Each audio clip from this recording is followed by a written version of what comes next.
Merhaba arkadaşlar, yeni bir video ile karşınızdayım. Şu anda görmüş olduğunuz boyalar benim soft pastel boyalarım. Bugün bu boyalarla bir kış manzarası çalışması yapacağız. Şöyle çalışmayı göstereyim arkadaşlar. Burada tabletime koydum. Buraya da taslağının bir kısmını çizdim arkadaşlar. Biraz daha detaylanacak ve ardından pastel boyalarla boyamaya geçeceğiz. Büyüklüğü yaklaşık olarak 45 çarpı 65 santim genişliğinde bir çalışma olacak. Bu kağıt Canso'nun soft pastel çalışmaları için ürettiği dokulu pastel kağıdı. Neyse, fazla vakit kaybetmeyelim. Videomuza geçelim. Yine hızlandırılmış bir çalışma olacak. Çünkü kaç saat süreceğini hiç bilmiyorum. Ama ara ara durup pastelle ilgili değerlendirmeler yaparız.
Arkadaşlar birazcık pastelden bahsedeyim size bu arada. Burada görmüş olduğunuz gibi iki çeşit kuru pastel var. Birisi bu şekilde kalem şeklinde, pastel kalem. Diğeri de arkadaşlar böyle tebeşir şeklinde olan. Bu tebeşir şeklinde olanla fazla ince detaylara giremiyorsunuz. O yüzden daha böyle ince detaylı çalışmak istediğiniz zaman bunu kullanmanız gerekiyor.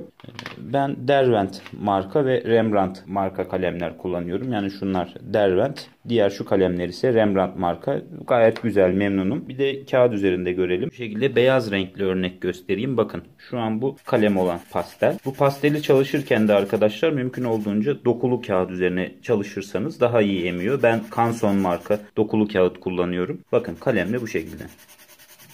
Bu kalemin etkisi. Bu da tebeşir olan. Şöyle göstereyim.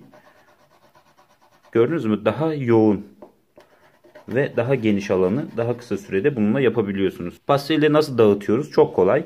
Bu şekilde parmağımızla böyle dağıtarak etkisini bu şekilde görebiliyoruz arkadaşlar. Pastel de bu şekilde. Evet, çalışmamız bitmek üzere, sona yaklaştık. Biraz da şu tahtadan bahsedeyim arkadaşlar. Bunu da kullandım. Şimdi pastel çalışırken eğer elimiz kağıt üzerine değerse boya dağılır. Bunu engellemek için böyle bir aparat yaptım. Bakın iki ucuna şu şekilde lastik koydum. Bunu ben bu şekilde masanın üzerine koyduğum zaman resme değmiyor arkadaşlar. Ve elimi üzerine koyup bu şekilde çalışabiliyorum. Daha önce bahsetmiştim. Tekrar bundan bahsedeyim. Bu biraz tabii ağır, kalın. Daha incesini siz de yapabilirsiniz. Bu arada çizimimiz de hemen hemen bitmek üzere. Bu tarz videoların gelmesini istiyorsanız arkadaşlar mutlaka beğenin, yorum yapın veya çizmemi istediğiniz resimler varsa yine yorumlara yazabilirsiniz arkadaşlar. Bir sonraki videomuzda görüşmek üzere. Hoşça kalın.